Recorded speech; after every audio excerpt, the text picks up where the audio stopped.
everyone, it's Brittany and welcome to my channel. Today I'm going to be sharing my entire year-long story about why I spent a year in the hospital and a nursing home, what led to my cause of pulmonary fibrosis, why I am on oxygen, and all of the medical history involved. But before I jump into the video, don't forget to leave a like and subscribe at the bottom. All right, let's jump into this. So I got the date of my ear pierced. It's right about here. And I was told that it can help prevent migraines. Now I have suffered from migraines since I was a very young girl. So when I heard about this, I had to do it. And I was amazed. The second that I got this piercing, my migraines were gone. And I felt amazing. But a couple weeks later, I started to get severely ill. And the ear piercing became very infected. So I went to the doctor and was put on an antibiotic to help me get better. Unfortunately, that didn't help. I ended up actually getting worse.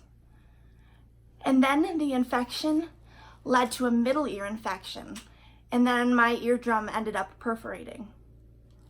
The infection went to my bloodstream and then turned into sepsis or blood poisoning. Now this infection spread so fast, my internal organs started to shut down, including my lungs, my kidney, my heart, and my liver. I was in complete renal failure and both of my lungs had collapsed. At this point, I was purple and could no longer breathe on my own. My liver was working at a half function and my heart was working at 20 to 30% function. So at my local hospital, I was intubated and then sent to another hospital about an hour away. I was then put on life support. I spent about 5 days at this hospital. I was in critical condition, so the only option was to send me to a hospital in Pittsburgh to try to attempt to save my life. When I got there, I was put on a machine called ECMO. Now what ECMO does is it circulates your blood and swipes off the CO2. So it was sewn up the side of my neck and sewn up my leg and into my groin. Not to mention the 5 different IV poles that I was put on just to keep me alive. Because I was so sick, even the slightest movement of my finger took all my breath away. So the only option they had to keep me alive was to put me into a medically induced coma and paralyze me. And now this went on for about 4 months. During the 4 months of my coma, I had severe nightmares. Nightmares of being killed, stabbed, abused. It was terrifying. And one day I felt like I was sick from an ear piercing, and the next I was experiencing these horrific nightmares. Now my only explanation in my head was that I had died and gone to hell. And I know that sounds kind of crazy, but that's the only explanation that I could think of. It was terrifying. During this time, fluid started to build up around my heart. So they had to do a procedure to remove the fluid so that I wouldn't die. I was also on a ventilator, which breathes for you. Like I said, it is a type of life support. Unfortunately, I did have a stroke and several seizures. Once they woke me from my coma, they told me that I had about a week to live. I was also placed on what's called a tracheostomy or a trach. Now it's a tube that they put inside of your neck. They hook the ventilator up to it and you breathe out of the hole in your neck. That's what was keeping me alive. Now my body started to fill up with CO2 multiple times. And I kept having SVTs, or supraventricular tachycardias. That's when your heartbeat gets really, really, really fast and they have to slow it down surgically. So I would either get shocked with the paddles or I would get injected with this medication that would make my entire body burn and it would slow down my heart. Unfortunately, I remember these way too much. While out of my coma, I worked on getting off of the ECMO machine because once you are on that machine for too long, there is a chance that you'll never get off of it. But I was lucky enough to finally wean myself off of the ECMO machine, and that was a huge accomplishment because they told me I was going to be on it forever. I was then moved to a new room in Pittsburgh, but because of my condition, I was still dying, and Pittsburgh pretty much gave up on me. So I had to be sent back home to a hospital closer to my house to pretty much die. That's what I was told. So they life flighted me back to this hospital, which I can honestly say helped save my life. I was hooked up with a great friend and respiratory therapist, and her name is Kay. Kay decided to work on my ventilator settings to help get me off of life support. And she worked with me for physical therapy, make sure that I was up every morning at the same time, walking, exercising, and lowering my settings on the machine. She understood how terrified I was and treated me like a friend, not a patient. After a couple months of this harsh training and breathing issues, I was finally off of the ventilator. It was a relief. So now at this point, I was off of life support and was only getting oxygen through the tube in my neck, the trach. Now I could talk, because when you are on a ventilator, you cannot speak. But because Kay and the other respiratory therapists helped wean me off, I was able to talk, eat, and walk a lot better. And things were finally starting to look up. Once the hospital felt like I was doing a lot better, they sent me to a local nursing home to help me with physical therapy so that I could hopefully go home to my son and to my family. At this nursing home, I started off in a wheelchair, and I worked on physical therapy every single day. I made lots of friends. It was a little weird. I was 20 years old, surrounded by people 3-4 times my age. But I made a lot of friends. Bingo became my favorite game, and I even became the prom queen.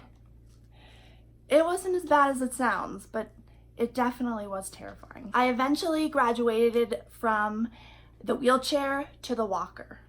It felt amazing to walk up and down those halls, even though I still felt like I was suffocating. Between the respiratory therapist and my pulmonologist, or lung doctor, they worked with me over 4 months, and I finally got the trach removed from my neck. So they pulled the trach out in one swipe move, covered it with gauze, and within 24 hours, the skin had cleared up and grown back together. That's when I was placed on this nasal cannula. And I can honestly say it was one of the greatest days of my life, because having a trach is not only painful, but disgusting and uncomfortable and a pain in the butt. So once I got the nasal cannula, I knew things were just gonna get better from there. I started getting better with just using my nasal cannula. I started walking independently, eating more, breathing better, talking better, singing. It was time for me to finally go home. With just 10 days short of a year, on June 7th, I got to go home to my family. Yes, my son, Brentley, who was 6 months old when this whole ordeal had started, now was almost 2 years old, and I got to go home to my baby boy. So I was still on oxygen, of course, and as you can see, I am still on oxygen, but I have come such a long way. What went from being in a coma, paralyzed, life support, a trach, ECMO, you name it, to be given 2% chance of living, I was now walking, dancing, talking, singing, carrying my son around. I was called the walking, talking miracle. And I honestly can say I couldn't have done it without God on my side.